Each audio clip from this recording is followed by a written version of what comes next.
আমাদের জি। আহলে হাদিসদের হ্যাঁ। অনেক জোরে জোরে আমিন শুরু করছে সব মসজিদে। তাই গ্রামও আরে তারা বিদেশ থেকে আসে।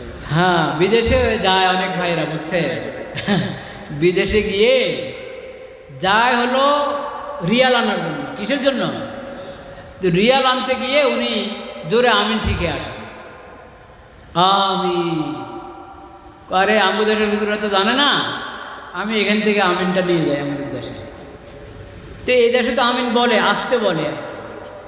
আপনি ভাবছেন যে এই দেশের লোকেরা আমিন বলে না? বলে, আসতে বলে, জোরে বলে না। এগুলো বুঝে নাই কেন? তো জোরে কেন বলে না, আসতে কেন বলে, এটা আপনি শিখেন না এই দেশের হুজুরদের থেকে। বা এটা মযহাবের বিষয়। শাফি মযহাব, হাম্বলি মযহাবে আমিন একটু একটু জোরে বলে, হানফি মযহাবে আসতে বলে।